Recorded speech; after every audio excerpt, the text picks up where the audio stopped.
You all are awfully quiet. Something wrong?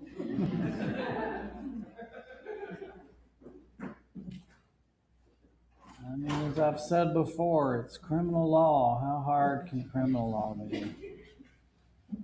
So, what do you anticipate the big topic, testable topic to be? Exclusionary rule? And what's another one? Probable cause. That's easy. I mean, probable cause. An objectively reasonable belief that something is true.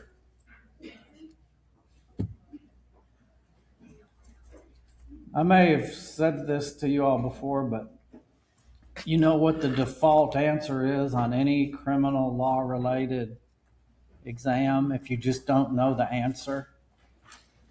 If you just draw a complete blank, just say something about due process. Throw that in there. Somehow, somewhere, that seems to cover an awful lot of sin in the criminal law world, that due process concept, whatever that means. So, I know you got a test here just a little bit, so let me hit some high points regarding comparative fault. And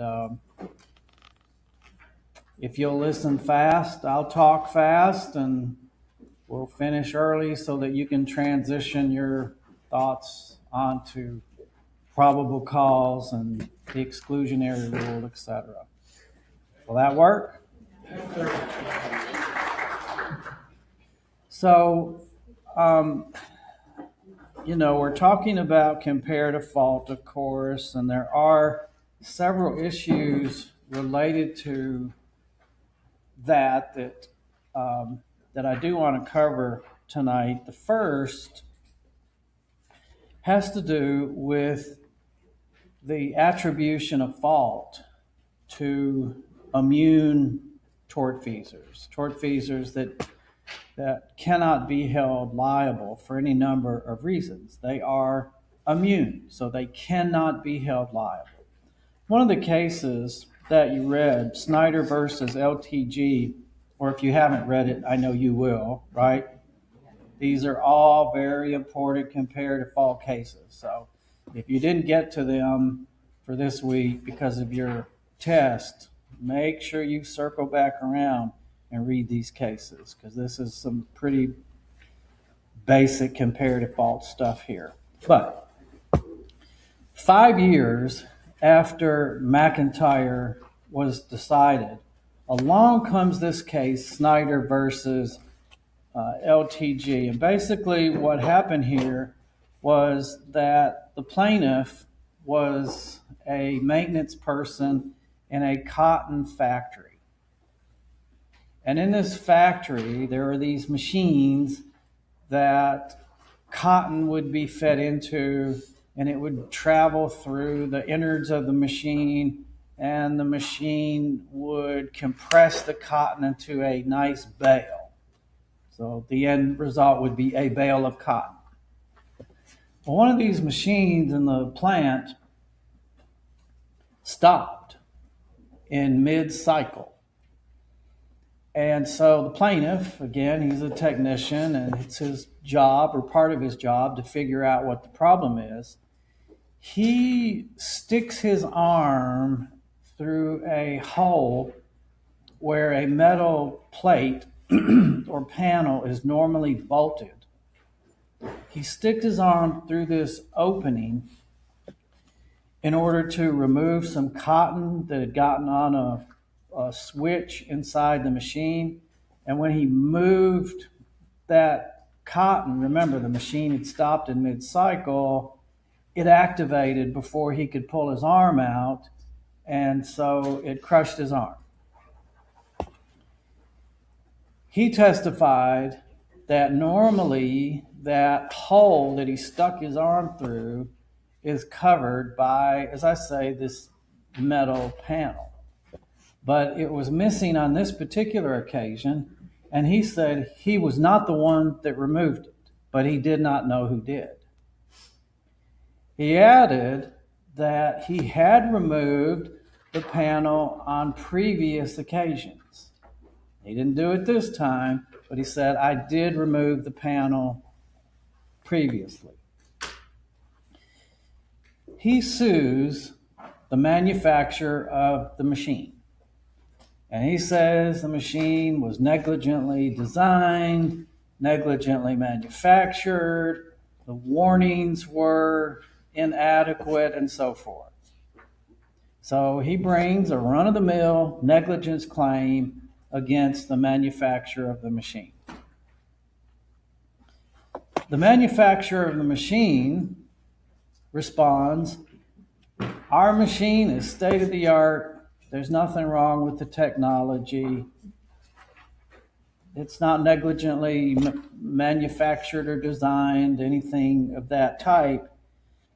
And you, plaintiff, shouldn't have put your arm through that hole. Moreover, the defendant says, employer, you're at fault here because this machine is in your factory and you allowed someone to remove that panel, that protective covering. That should not have been taken off. So the defendant argues that part of the fault should be assessed against the employer. Now, that harkens back to Part 5 of McIntyre versus Ballantyne. You might recall in one of those paragraphs that we looked at in Part 5, which was all dicta, in one of those paragraphs, the court said that a party who gets sued for negligence can ask the jury to assign fault against somebody else, right? And that's exactly what the defendant here tries to do. The defendant gets sued for negligence under comparative fault principles, then the maker of the machine can point the finger of fault at somebody else, and this somebody else happens to be the employer.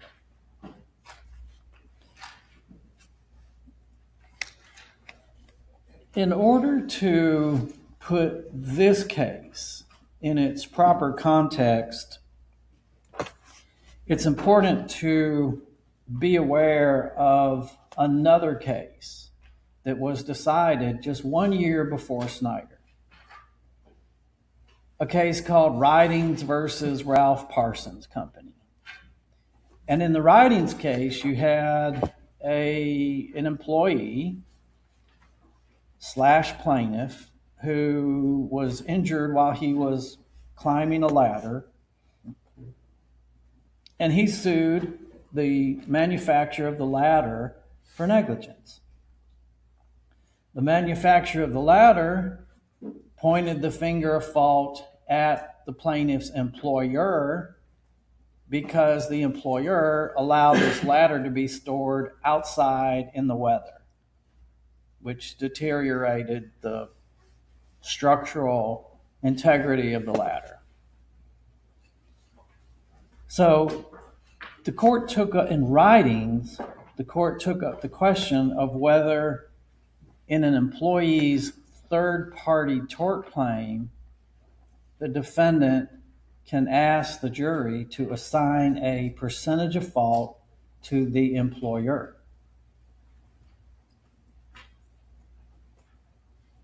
What's the problem with this? So the issue in Ridings is the same as in Snyder.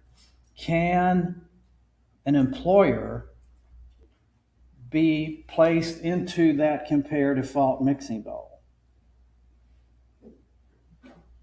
What did the court in Ridings hold? Or stated conversely, what is the problem with assigning fault against an immune employer, especially keeping in mind that the goal of comparative fault is to do what? Link liability with fault. So what's the problem here? Both in Ridings and in Snyder. What's the problem with what the defendant tried to do in both of these cases? Yeah.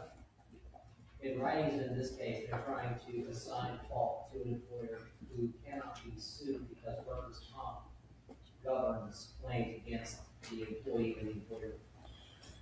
The problem is the employer is immune from liability. The practical problem that creates then, as you say, in so many words, is that the plaintiff can't possibly collect from the employer. By statute, employers are immune from tort liability. That part of this is nothing new to us, right?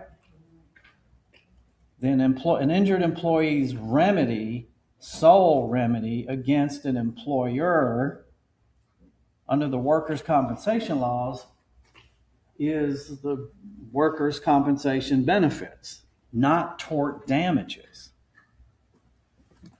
So the court in Ridings held that immune employers don't go into the comparative fault assessment. You don't put them in the mixing bowl. The problem that Ridings created was a language one, but it was a major problem. I didn't ask you to read Ridings because it's discussed in Snyder, but Snyder points out that the court in Ridings, again decided just a year prior, had language in it that said that the right to recover must be determined without reference to the employer's conduct. So you don't put them in the mixing bowl. In fact, you have to try the case without even referencing the employer's conduct.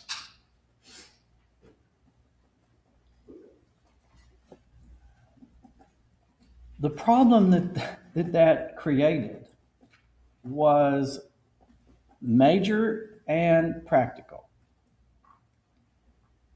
So a defendant who gets sued, like this cotton maker machine or the manufacturer of the ladder, can argue at trial, it's not my fault.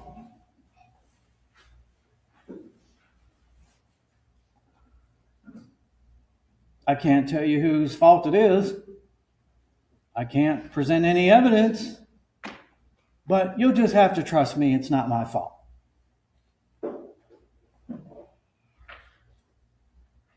Naturally, the jury is going to be thinking, yeah, okay, we'll trust you. You say it wasn't your fault, okay. You get a free pass, no liability. That's not how it works, right?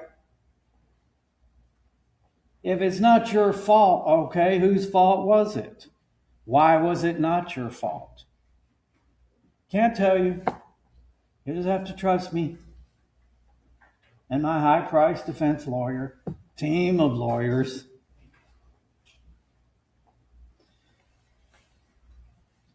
That was Ridings. Snyder comes along, and the parties ask the court to overturn Ridings, and at a minimum, fix that problematic language that said you have to try these comparative fault cases without even referencing the employer's conduct. The court in Snyder refused to overturn Ridings. In fact, the court in Snyder reaffirmed the basic holding of Ridings, which is that immune employers cannot have fault assessed against them because by statute, an employer's negligence cannot be regarded as the proximate cause of the harm. they are immune. Even if they're negligent, they're immune.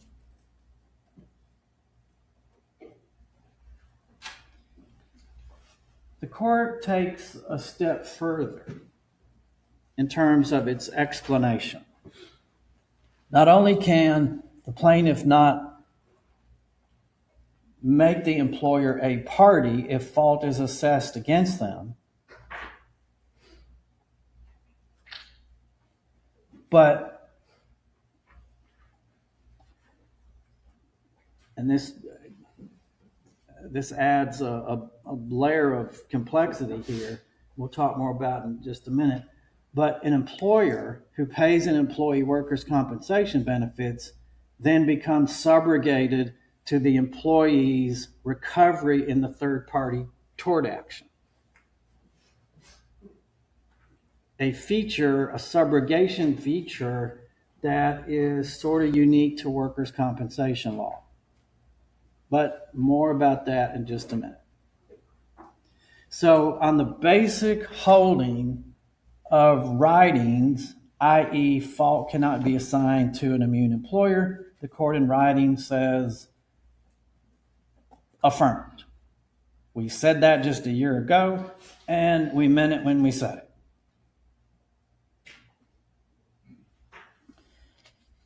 As far as that problematic language that I mentioned in writings, the court in Snyder cleaned that up by pointing out that although fault cannot be assigned against an immune employer, a defendant like this cotton machine maker can still argue that its negligence was not the cause and fact of the harm, in which case there's no fault to divide up. So now, as a result of Snyder, yes, a defendant can talk about the employer's conduct. The maker of this machine would be able to present evidence that the employer or some employee removed that metal panel that should not have been removed. But what they can't do is take the next step and ask the jury to assign fault against the employer.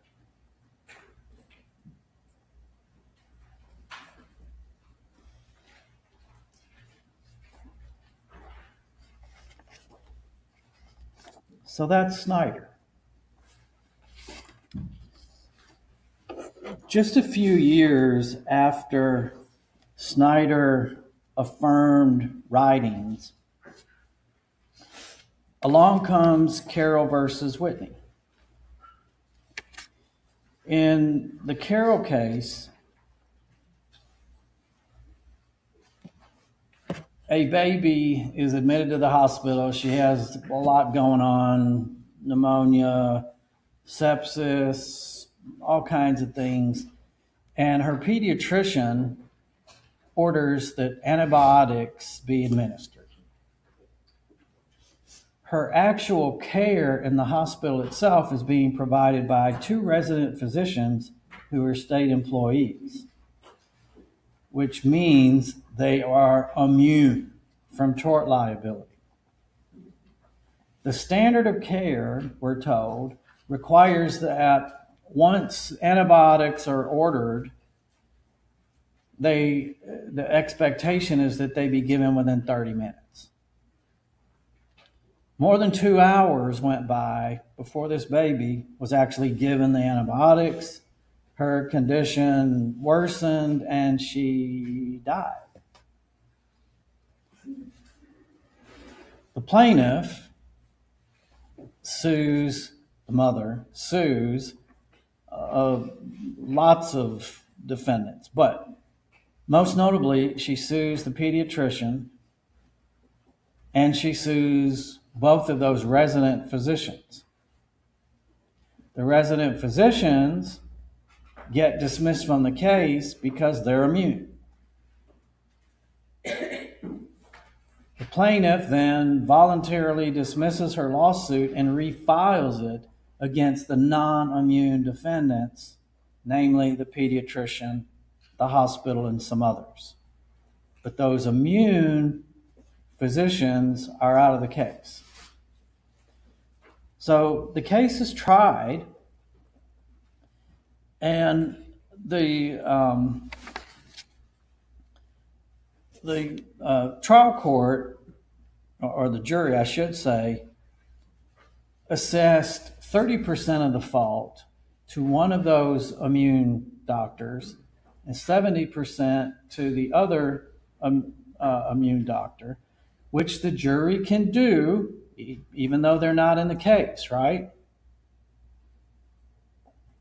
That's also part 5 of McIntyre. That language that says that fault can be assigned to non-parties.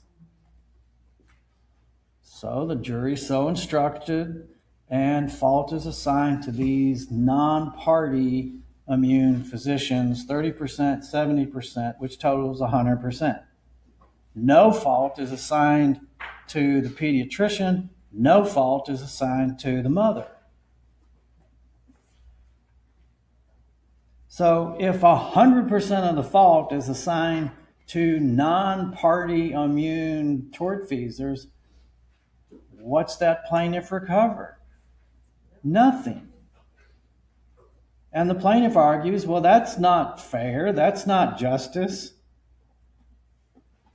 My child was malpracticed upon, and I'm faultless, yet I can't recover anything. The court says that's right.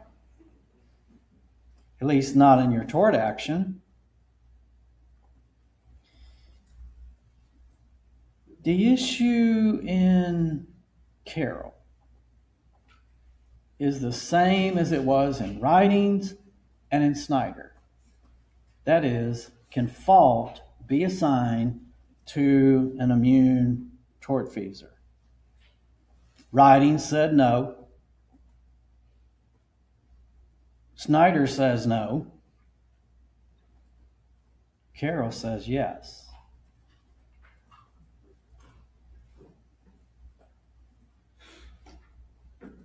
Somebody explain that. Ridings said no. Carroll says, we just told you no a year ago, and we're telling you no again. Now, 3 years later, the same court, addressing the same issue, says, well, yeah, you can assign fault to an immune party, or in this case, non-party.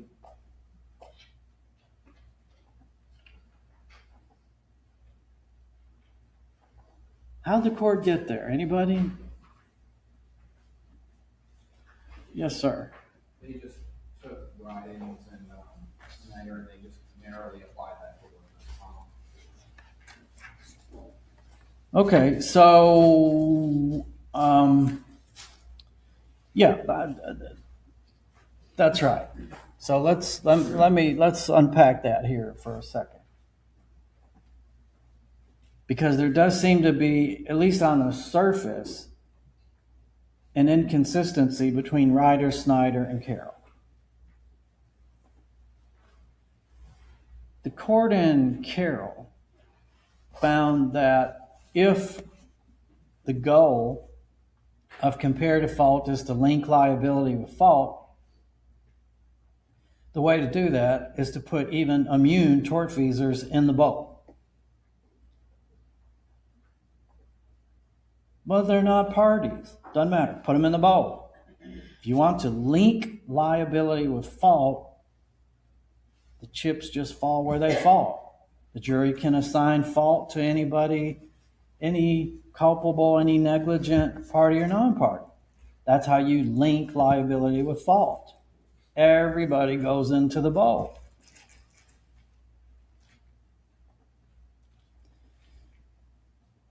Does that mean then that Ridings and Snyder are no longer good law? Did the court in Carroll overturn Ridings and Snyder? The answer is no.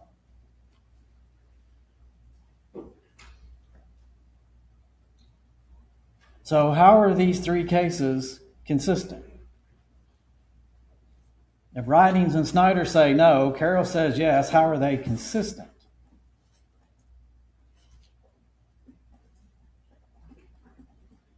Because recovery still, you still can't recover, you can still portion fault, but you can't recover. Otherwise, like, you would preclude like a defense of saying, hey, they're responsible for it.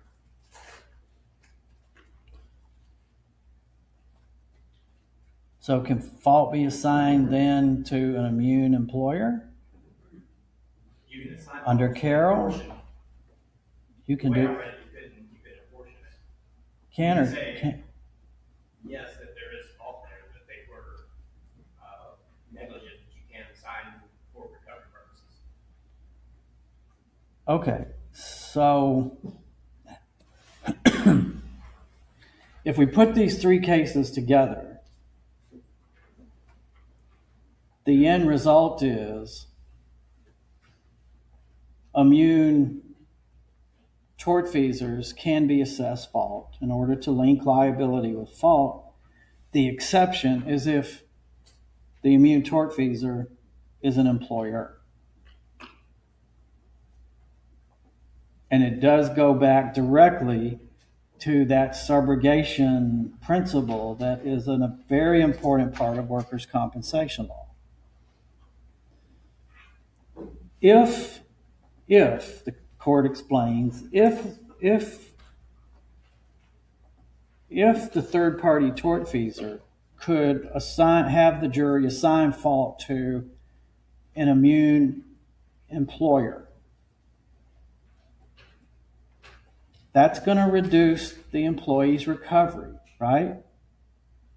Because for every percentage of fault that is assigned to an immune party, that's one less percentage of fault that can be assigned to a non-immune employer party.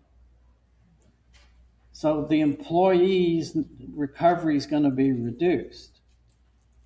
And it will be reduced even more because the employer can then turn to the employee and say, oh, I paid you workers' compensation benefits. Now you have to reimburse me.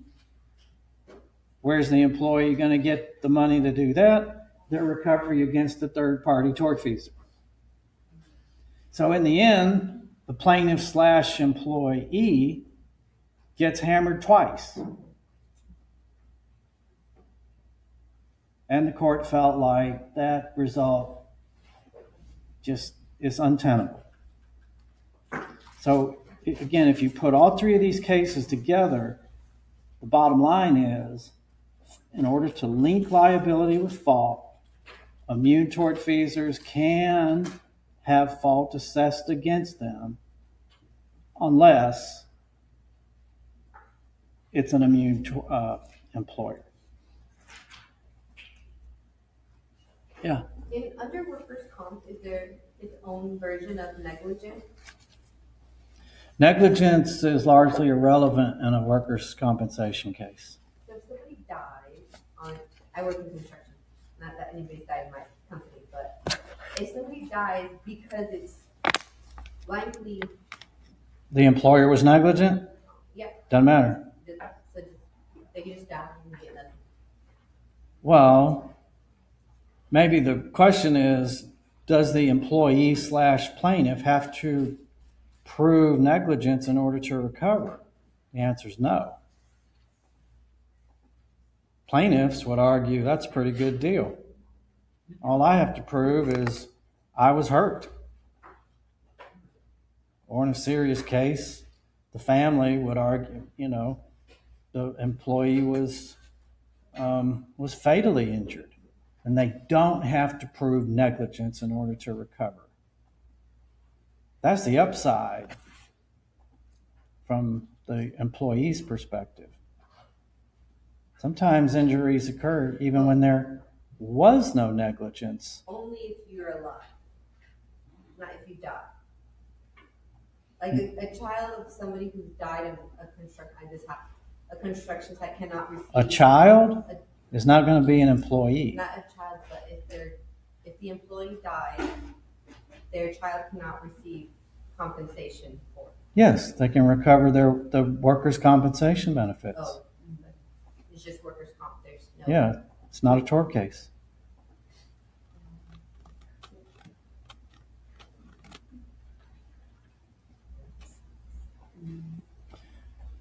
We good on attributing fault to immune tortfeasors?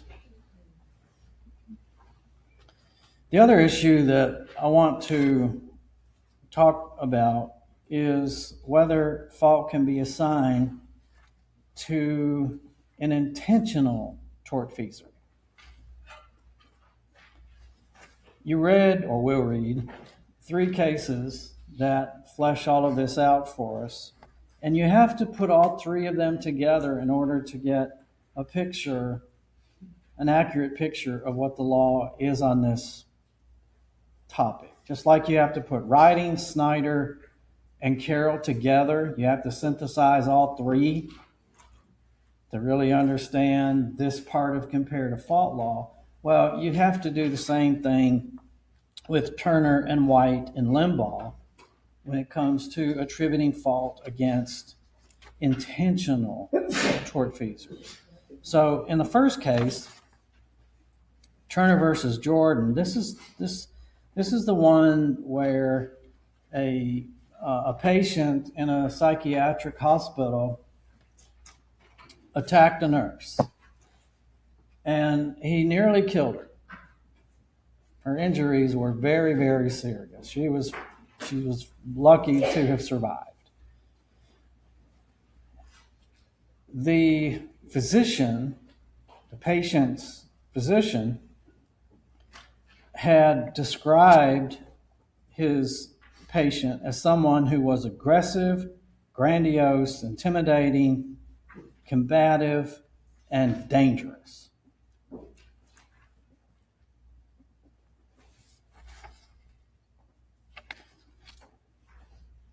The nurse, the plaintiff, files a negligence claim against the physician.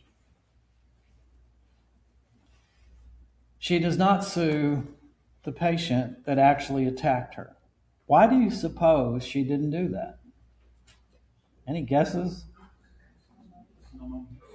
Yeah, the patient's not likely to have assets, not likely to have a pot of money sitting somewhere to satisfy a judgment, not going to have insurance that might cover something like this.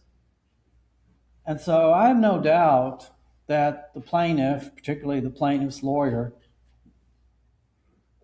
was of the opinion that suing the patient, who's the primary bad actor here, would be a waste of time and a waste of money. I mean, they could get a multi-million-dollar judgment against this guy.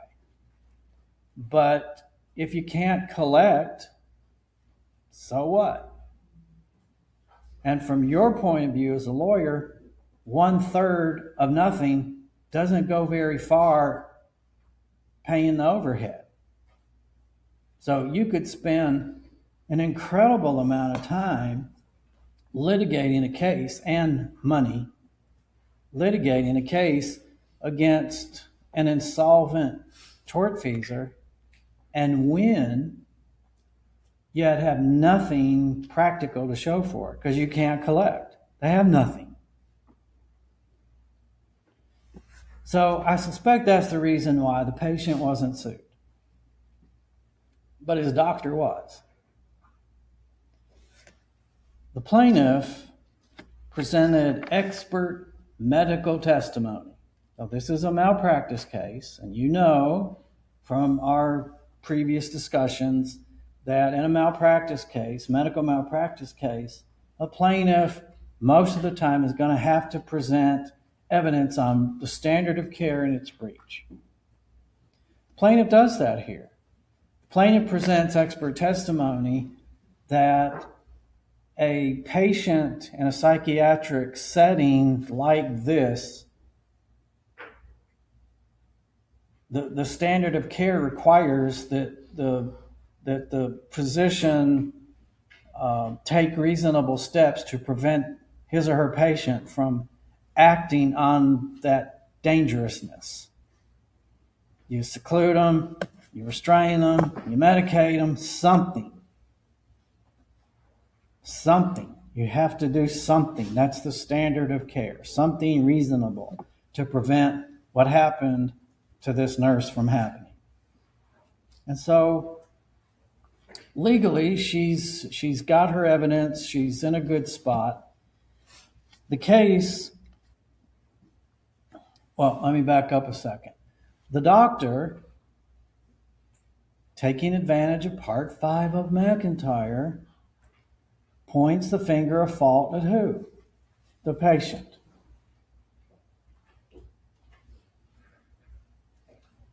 Which makes perfect sense. The patient is the one that caused the injuries. So the doctor says, it's the patient's fault. He's the one that attacked her. The case is tried, and the jury, even though the jury was instructed that it could apportion fault between the doctor and the patient, assessed 100% of the fault to the physician, nothing to the patient.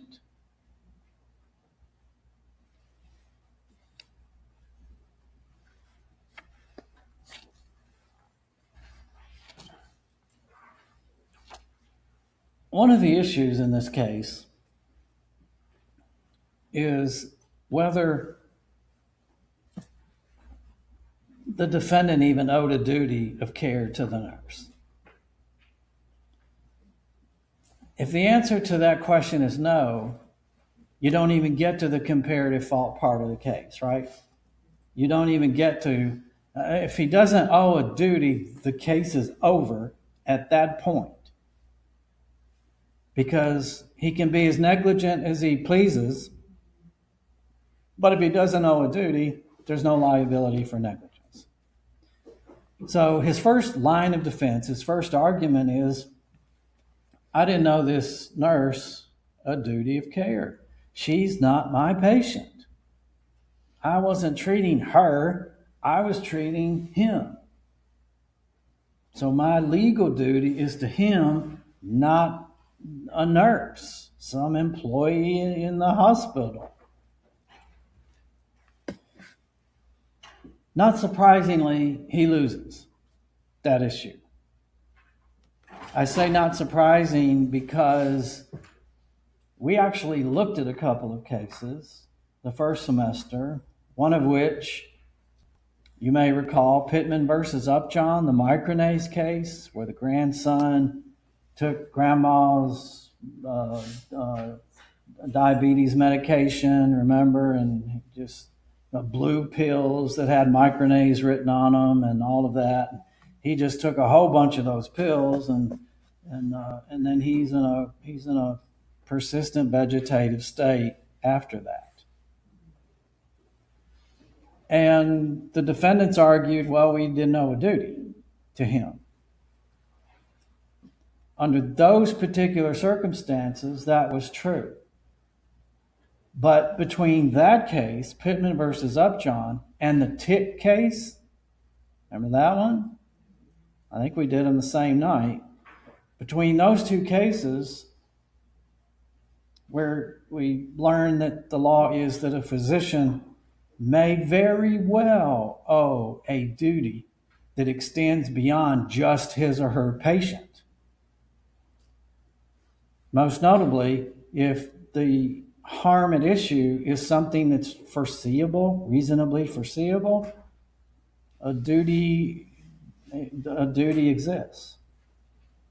It's a little bit of an oversimplification, but it works here. So Dr. Jordan says, I don't owe the patient, I don't owe the nurse a duty, therefore I win. The court says you're wrong because the standard of care required you to take reasonable steps to prevent the foreseeable harm that could be caused and was caused by your patient. Once the court decides that issue, it then moves on to two comparative fault issues. And it's these two issues that make this case an important one. The first issue, comparative fault issue, is whether fault can be assigned to an intentional actor, an intentional wrongdoer. That is, do you put them in the bowl when the defendant is a negligent actor? So here Dr. Jordan was negligent. He says some of the fault should be assigned to the patient, an intentional actor. Question then is, can the jury assign fault to the intentional wrongdoer? What's the answer? Dr. Jordan says, hey, court, we want to link liability with fault. Remember, that's what you said in McIntyre. Link liability with fault. The way to do that is to put the intentional actor in the bowl. Do you put him in the bowl? They said no because Dr. Jordan's responsibility was to prevent what the patient did. His negligence was not preventing what the patient did. That's right.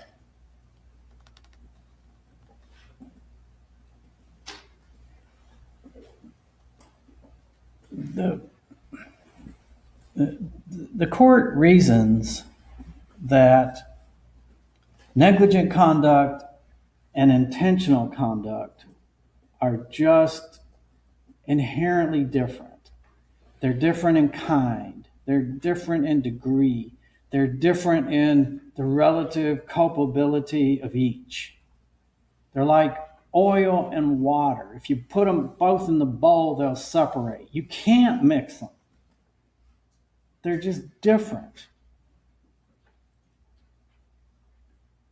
So that's one reason the court said you don't put an intentional wrongdoer in the bowl. Another reason is if you allow the negligent actor to have fault assigned against the intentional actor,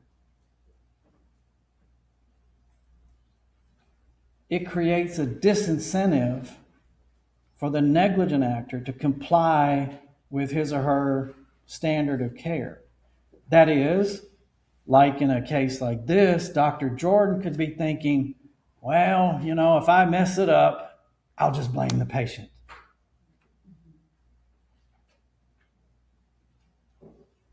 That seemed to bother the court, that somebody might be able to shirk their responsibility, their duty of care, by just blaming someone else if things go badly.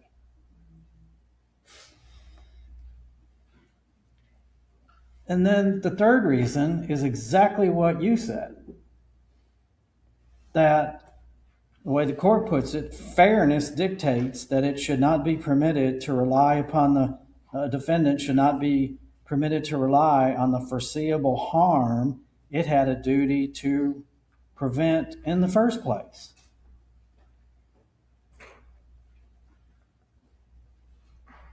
So not only do we have this apples and oranges conceptual problem, but just basic fairness precludes assessing fault against an intentional actor when they did what they did because of what the negligent actor set up.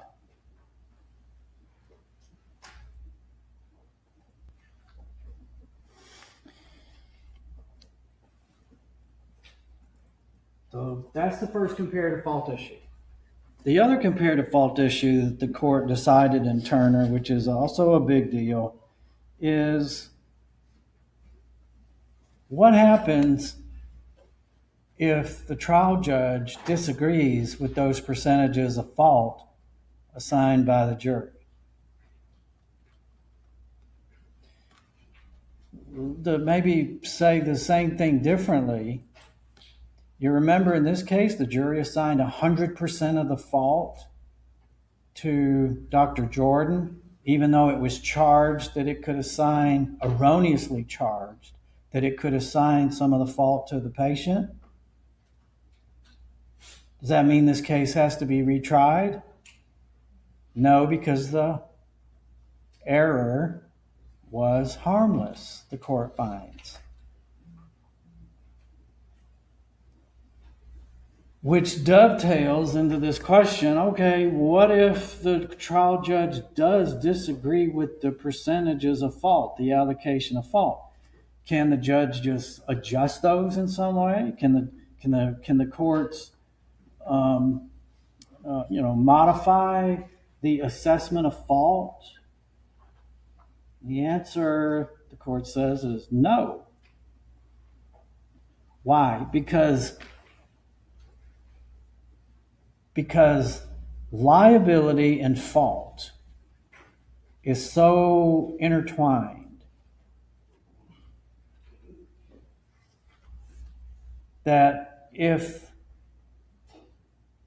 you pull them apart to readjust the numbers, you destroy the jury's verdict.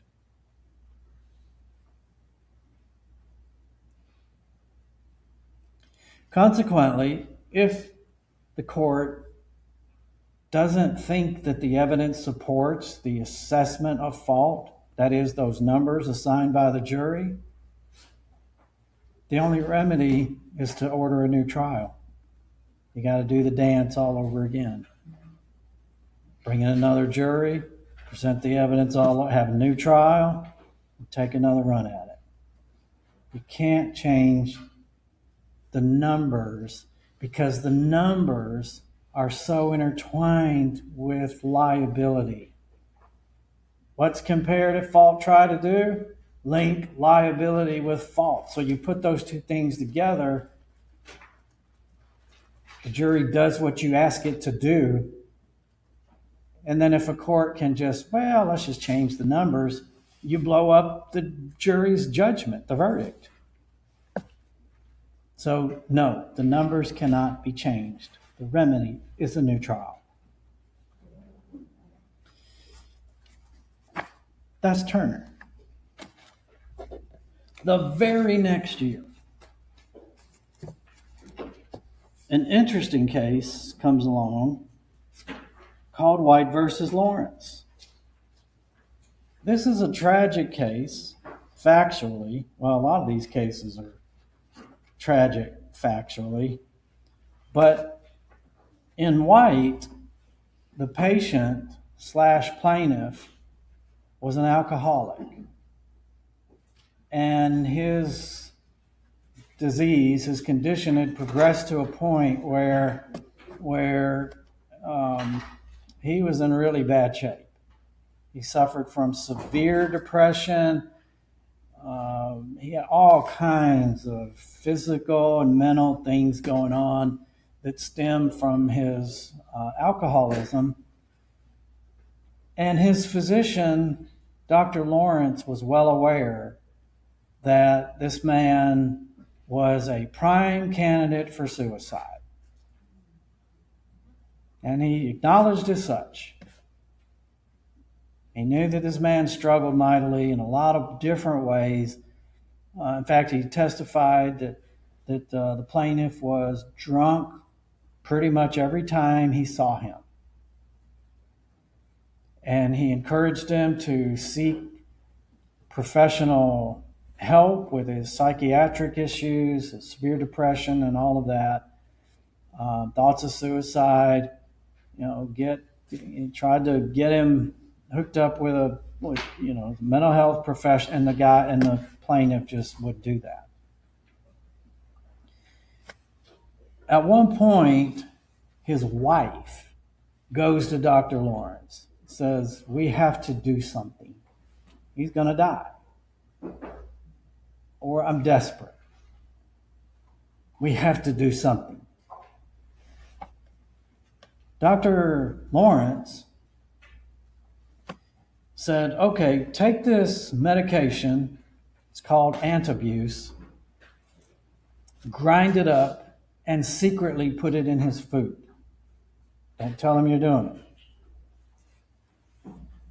What this drug does, we're told, is produce a highly unpleasant reaction if the patient drinks even a very small amount of alcohol. So if you have this antabuse drug in you and you drink, it makes you really sick. And in fact, we're told that what happens to the patient is a highly unpleasant reaction. There's throbbing in the head and neck. There's headaches. There's respiratory difficulty, nausea, vomiting, sweating, thirst, chest pain, hyperventilation, marked uneasiness. I don't know exactly what that is, but it doesn't sound good. Not just uneasiness, but marked uneasiness. Vertigo, blurred vision, confusion, cardiovascular collapse, unconsciousness, convulsions, and death. So, wife, take this drug, grind it up, and secretly put it in your husband's food. And she does. Mr. White it was summertime. He worked some outdoors and he got too hot, or he thought he did. And he took himself to the ER and said, I'm feeling really bad. And they diagnosed him with heat exhaustion and discharged him. He did not know that he had antabuse in his system, and he had drank. So because he didn't know, he was in no position to tell the healthcare providers at the hospital, hey, I'm having a reaction with this drug and alcohol. So their best diagnosis was, well, you just overheated. Here, take some fluids and, rest and be on your way. He then takes a gun and kills himself. He commits suicide. His wife, who steps into his shoes, sues Dr. Lawrence for medical malpractice. And she has a couple of experts, and the gist of their testimony was what Dr. Lawrence advised the wife to do was not just negligent, but it was reckless. And that it was entirely foreseeable that an alcoholic who has severe depression would commit suicide if they take antabuse and they just become, it just all comes crashing down on them. He was already a candidate for suicide, and these experts say what you all did just made it worse and led to his demise. So it wasn't just negligent, it was reckless. You don't see that very often. When even in medical experts, hired experts, they'll say, yeah, that defendant didn't comply with the standard of care and breach a standard. But you don't see very often them say what that healthcare provider did was just reckless. But they did that here.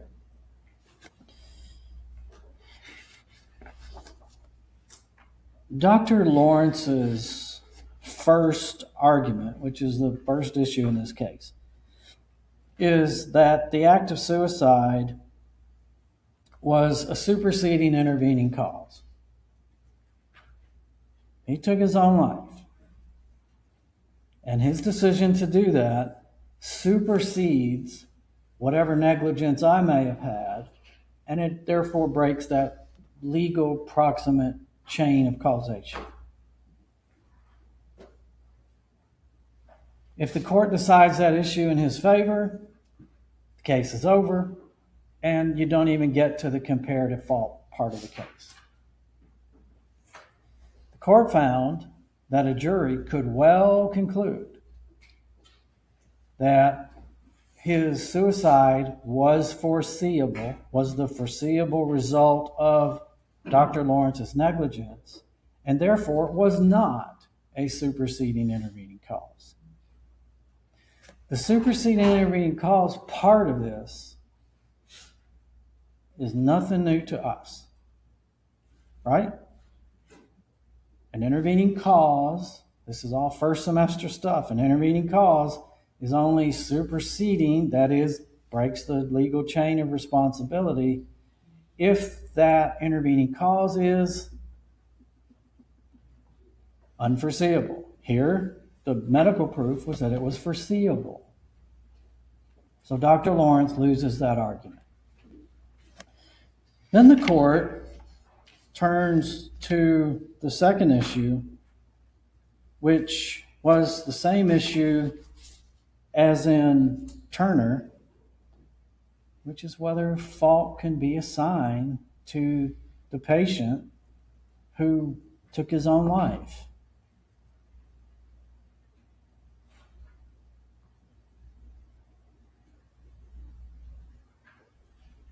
Can fault be assigned to an intentional actor who commits suicide?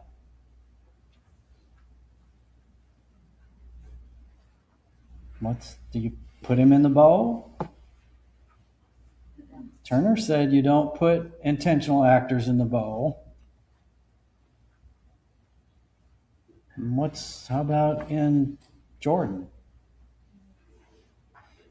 Court says, we told you in Turner, you don't put him in the bowl. There's an apple and oranges problem. There's that fairness problem. The court reiterates all that. Fault may not be assigned to an intentional wrongdoer. Now keep in mind these negligent actors who want to point the finger of fault at the intentional wrongdoer, they're jumping up and down, reminding the court, well, you said we're supposed to link liability with fault. And the results don't do that if you leave these intentional actors out of the allocation of fault. And the court's response is, it's oil and water, they don't mix, apples, oranges. And the intentional actor did what he did because of your negligence.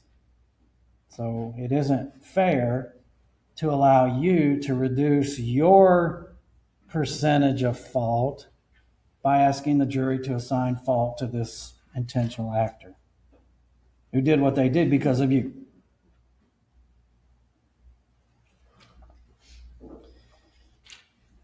So that's White. The last case is Limbaugh versus Coffee Medical Center. This one likewise involves the same issue. Now you see a pattern here, right?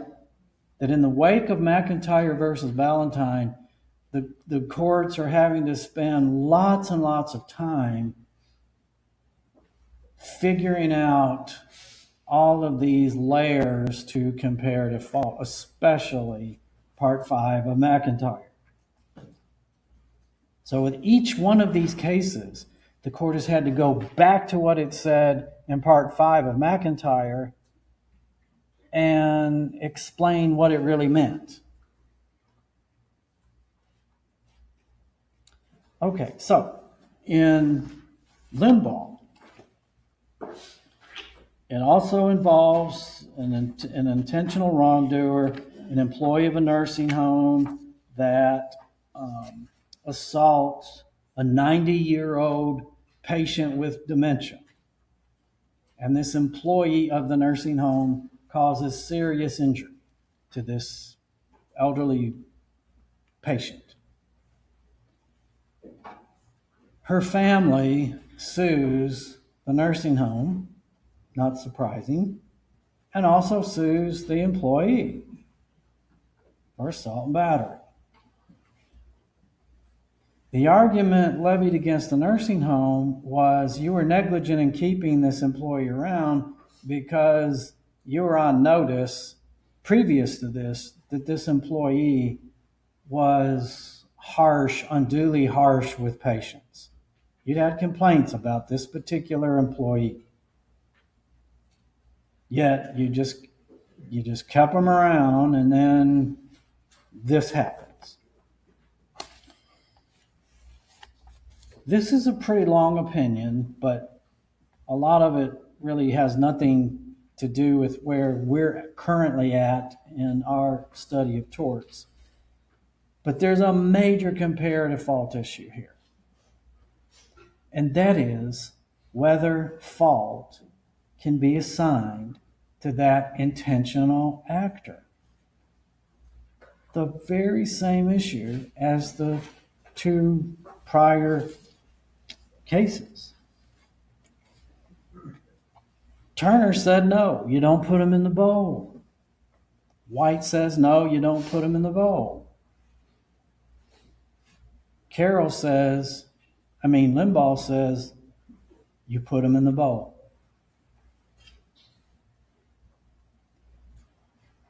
Does that not just make you want to run face first into a wall? I mean, is the court just trying to make life really difficult for those of us who have to figure out what the law is and why, much less how to apply it? No, that's not what's going on. So, if Turner says no, White says no, Limbaugh says yes, what's the law? Do they go in the bowl or do they not? We just want to know that, right?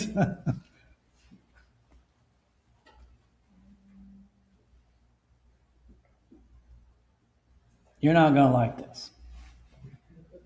Limbaugh says, and you'll see this when you read it, if you haven't already. If you have read it, you may well want to reread these cases in light of our discussion. But the court in Limbaugh says the idea is to link liability with fault.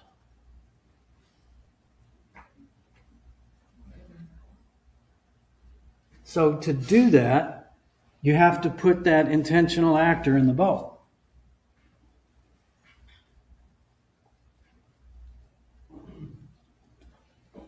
But the court says that doesn't mean Turner and White, that we've messed with Turner and White. Those cases are still good law. But how can that be? So you have to put Turner and White and Limbaugh together. You have to harmonize them, make them consistent. What's the difference in Limbaugh and these other cases? Turner especially. Yeah. It's that in this case, the intentional tortfeasor is a party to the case, and in the other cases. That's right. That's the difference. Now, because the intentional actor is a party, now you have everyone in the courtroom. They're all parties to the litigation. They're all in the courtroom together. That wasn't the case in Turner because the plaintiff didn't sue the patient. If they're all parties, you got them all in the courtroom, now you link liability with fault. Everybody goes in the bowl. Now here's the part you're not going to like. The court did not stop there. The court says not only can you assess fault against that intentional actor, but the intentional actor and the negligent actor are jointly and severally liable. You remember the language in Part 5 of McIntyre where the court said joint and several liability is obsolete because it imposes liability in a way that is disproportionate to fault.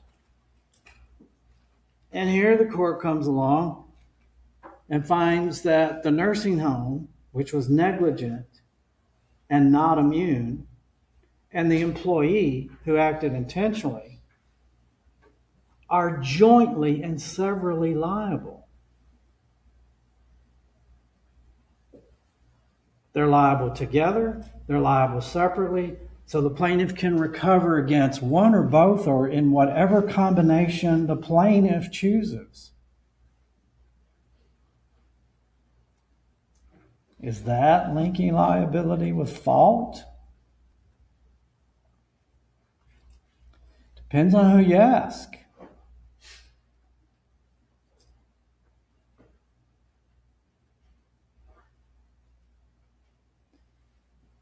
When the Limbaugh case was tried, were both defendants held liable? Yes, for different amounts, right?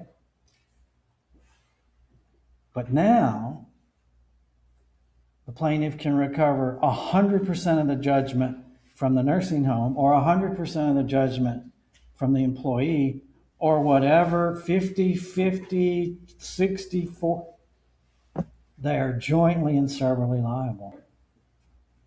Does that mean the court really screwed things up when it said in that dicta in Part 5, joint and several liability is obsolete? That's the question we spend next week on.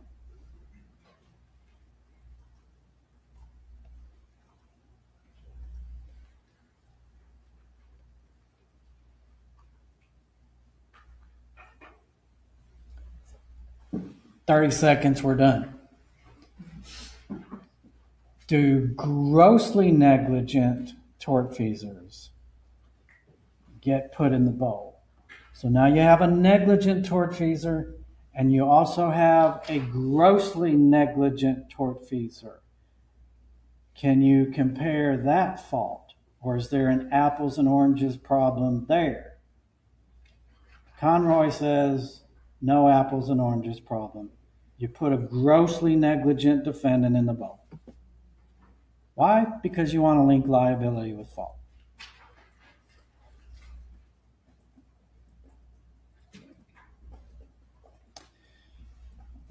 Fasten your seatbelts. This is going to get even better. But for now, let this sort of sift down a little bit, and good luck with your test. Make sure I get the roll.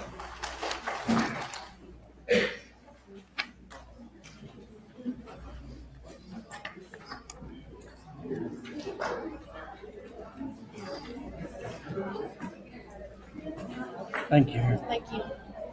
Judge Davidson, is it okay if I sign? I came late. Yeah. Thank you. Looking for somebody.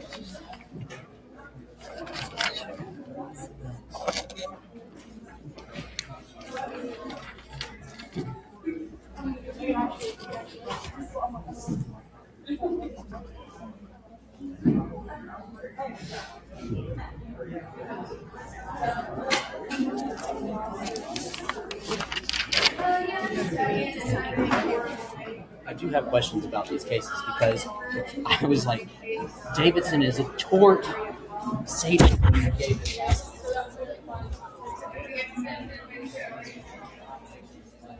He was pretty funny though.